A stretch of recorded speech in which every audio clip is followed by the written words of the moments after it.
And speaking of the contract stuff with Stewart, I just also remember we haven't even signed Jade Barron to his contract yet, which is interesting. I don't know what's going on there, but Barron's handling it like an absolute.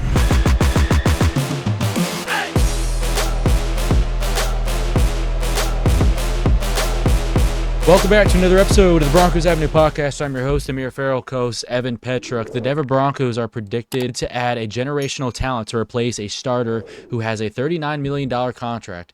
Plus, we are introducing a new game to our show that I'm very excited about called Sign, Cut, and Trade.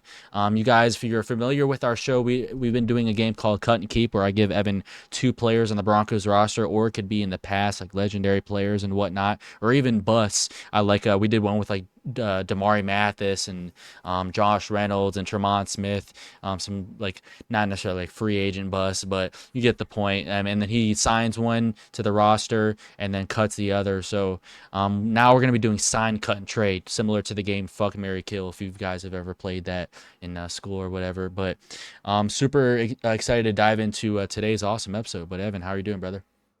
I'm doing great. There's been some crazy thunderstorms, so last night I didn't get much sleep, but I'm feeling all right, and hopefully we can get back to the nice weather because it's just been humid because it rains and then it gets hot and then it rains again. So not really normal weather for up here, but I mean can't complain otherwise. That's the worst, man. But yeah, Yeah. it'll come around. All right. Pro Football Network predicts Clemson defensive tackle Peter Woods will land with the Denver Broncos in the first round of the 2026 NFL Draft. Woods, who is 6'3" and 315 pounds, who I believe you said, like before when we were preparing, he runs a 4.75 40, which is just freakish for that size. Yeah. That's Yeah. 475. incredible. He's gonna be only 21 years old when the draft comes around next year. So just wow. This is one of the more exciting prospects coming out of the 2026 class. He was a freshman All-American in 2023 and showed signs he's trending in the right direction in 2024 when he had 32 tackles, 8.5 tackles for loss, 3 sacks, and 1 forced fumble in only 11 games in that conference. Woods is also a very versatile player given the fact he has played defensive tackle, defensive end, which is edge in Clemson's 4-3, and he's even played fullback as well. They've lined him up at fullback as well. And you're sick and tired of hearing the Joker term, but I know Sean Payton would love a player like him, potentially putting him on offense as well, like we're seeing with Jacksonville and Travis Hunter. So Nate Atkins, watch out, buddy. But um, Woods, who is the highest rated defensive tackle in the 2026 class, and NFL draft expert James Foster, even has him as the number one player in the entire 2026 draft class. What are your thoughts on Pro Football Network mocking him to us 20th overall? Realistically, guys like this don't slip unless they have some off the field issues.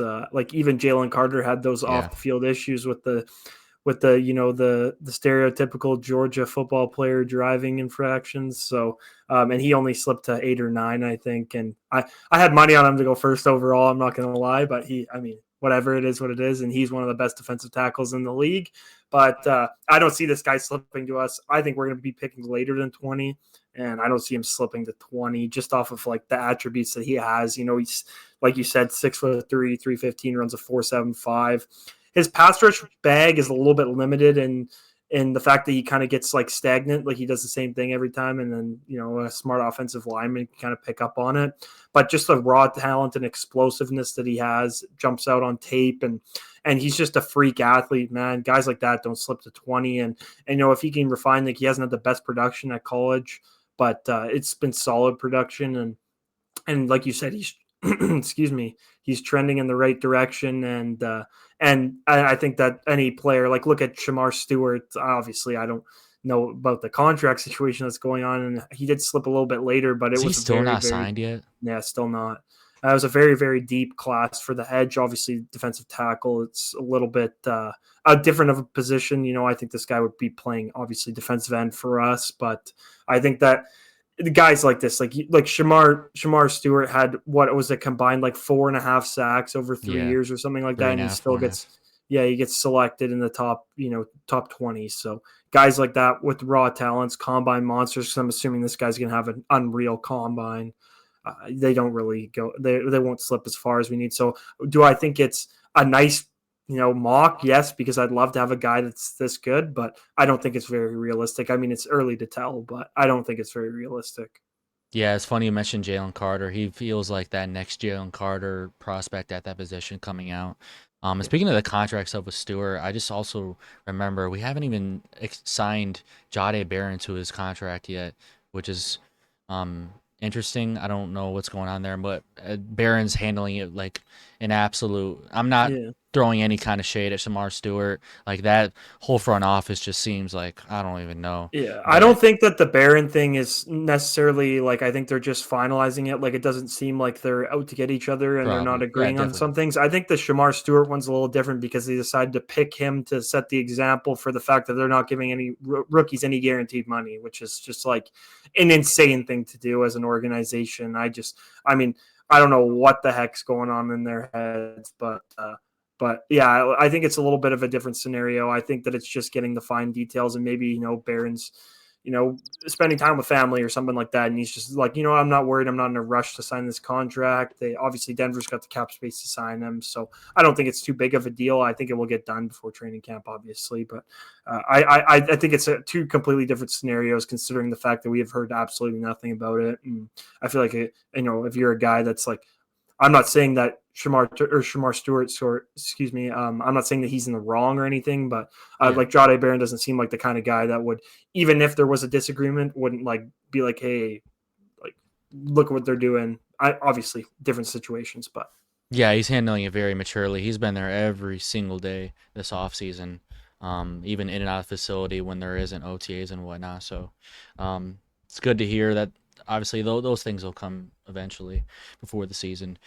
And then they predicted in the article that we're replacing DJ Jones with Peter Woods. I'm assuming they mean like down the line, but like DJ Jones has 26 million guaranteed out of his 3-year contract extension that he just signed. 26 million of the 39 million dollar contract. So he's I don't definitely know not why going to be you'd waste going. this guy's explosive talent playing a nose tackle, but I mean, Exactly. Yeah, he'd be playing D end for sure. But we yeah. just drafted Savion Jones. I mean, you can never have too many guys in the trenches. Like I know Mhm. some people in our comments have said when we do these episodes, like these what if episodes of like signing this player and that player, people say like invest more in the trenches than at the other positions, and I get it. Um, but yeah, it really depends on the player. Yeah. I'm more personally like I think you should it's dicey. Like I would rather add more talent to my secondary, like cornerback. Like that's a much harder position to play, and I feel like our pass rush is already solidified. But I don't know.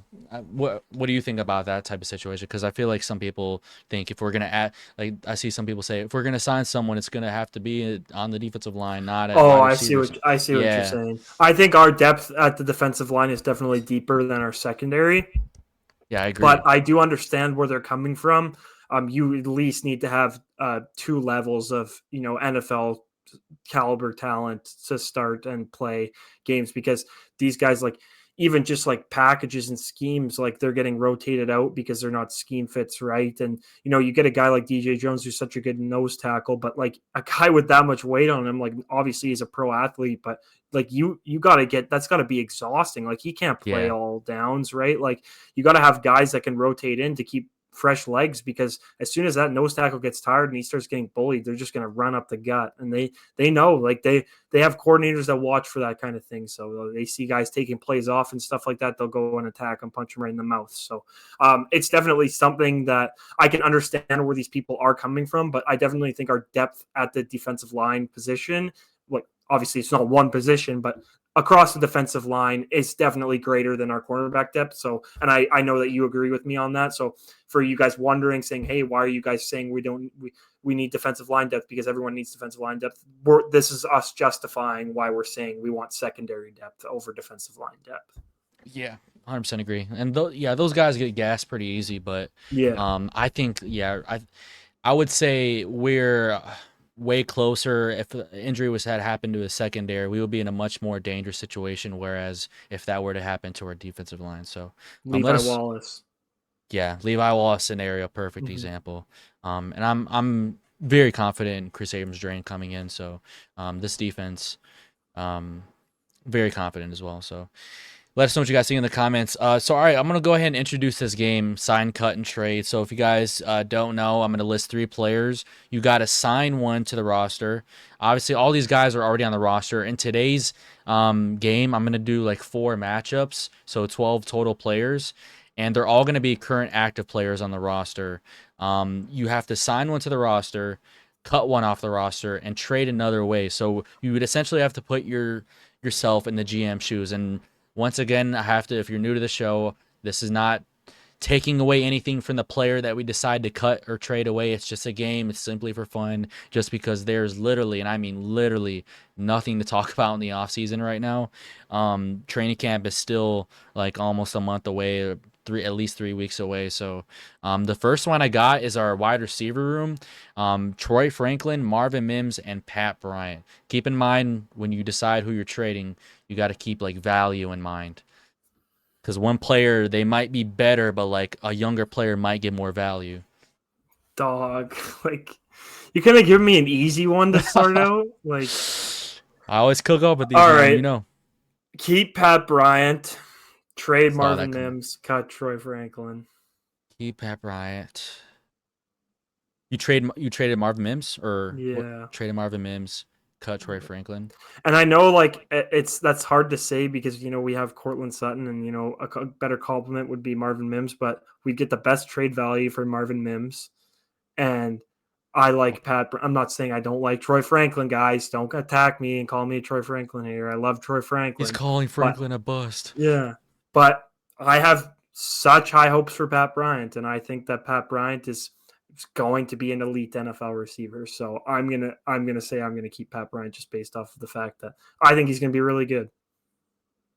Yeah, I would agree. I think I really battled with who I'm trading to see who I could get more value between Franklin and Mims, and yeah, Mims, I feel like he's Just a got more kick return value. value for sure. Yeah, he's already a 2-time All Pro. I mean, he's arguably probably the best gadget player in the league right now. I might be missing somebody, but I think he's I the think like best. if you're accounting special teams, I don't think there's anyone. Yeah, he can play running back, kick returner, punt returner, receiver. If he can really expand that route tree, dude, like, oh my God. Mm-hmm. I might end up arguing potentially keeping him, but Yeah. we just haven't really seen Pat Bryant yet on a regular season game. I think he's gonna be really good. So, next one, Jonah Ellis, Q Robinson, and Dondre Tillman. Jonah Ellis, Q Robinson, Dondre Tillman. Trade Jonah Ellis. Trade Jonah Ellis. Hmm.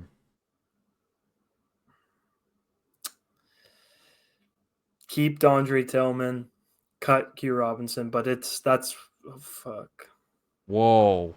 I did not see that coming. Well, like what you said, I know that obviously I've just said Pat Bryant. I wanted to keep him, but Hmm. like we haven't seen him play, and Pat Bryant was a third round pick.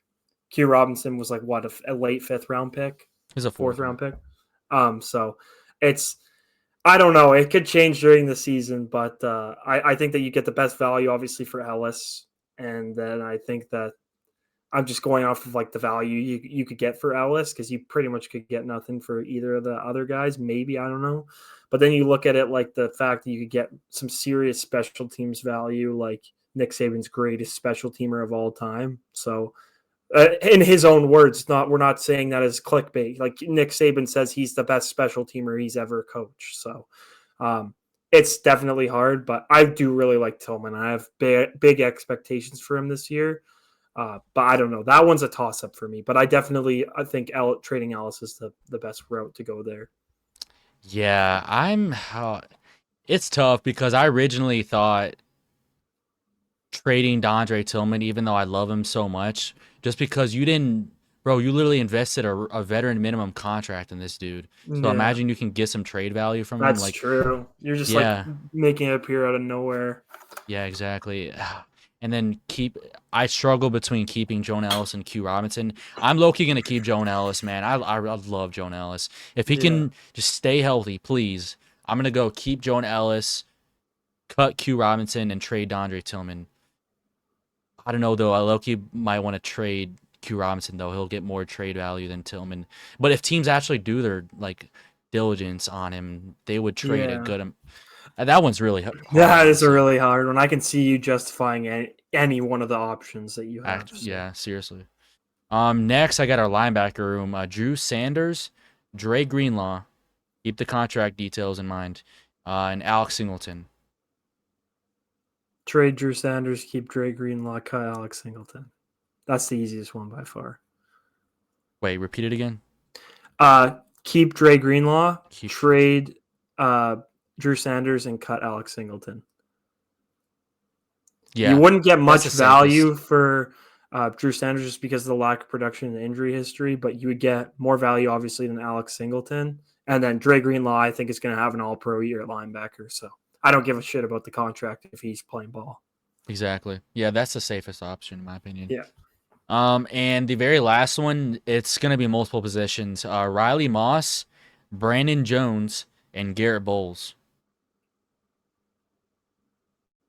I just kind of threw three players in here, and I was like, "Fuck it, I want to see how you do Trade this." Garrett Bowles, which sucks because then we'd have a huge hole. But Trade trade Garrett Garrett Bowles. Bowles. I like I that. think I think that you could get some good value for him, but cut Riley Moss, keep Brandon Jones. That is interesting. I think I would. Ooh, Brandon Jones is so good, but like He's so good, I feel like bro. safety is more replaceable than corner though. That's And true, but like, Riley Moss's traits, he I can don't really. know, bro. At the same time, like that corner position is always going to be hard to play for us when you Yeah, have PS2. exactly. Like Riley Moss is really good, but like when you're getting like an insanely inflated number of targets against you, it's so hard, man. Like that would be being the backup corner to Pat or the corner playing on the other side to Pat would just be probably the worst job in the NFL. I'm not And gonna with lie. Jade Barron in the mix now, oh my! Yeah, I playing actually against feel bad for him, bro. yeah, Oh my god. looking at like looking at like the schedule and everything, like playing AJ Brown and Devonta Smith. So either one of those guys you're having to guard all game. Jamar Chase and T Higgins, and then like who else would it be? Like I guess the Cowboys have CeeDee Lamb, but like Pat's just gonna probably follow him around. I guess actually, you know what? I bet you Jade has like a huge game against CeeDee Lamb because CeeDee Lamb's always in the slot, bro. And I feel like Yeah. Pat's not gonna travel. I don't know how that's gonna go, but like, George Pickens masterclass oh, against I Riley forgot that Moss. that guy even existed, bro. Oh, oh, Oh, we're gonna get a George Pickens versus Pat Surtain rematch. yeah. All right, let us know what you guys see in the comments. Did you guys disagree with any of our sign, cut, and trade matchups? Let us know. Let us know down below. But we'll see you guys in the next one. I'm your host Amir Farrell with my co-host Evan Petruk. Peace out, everybody.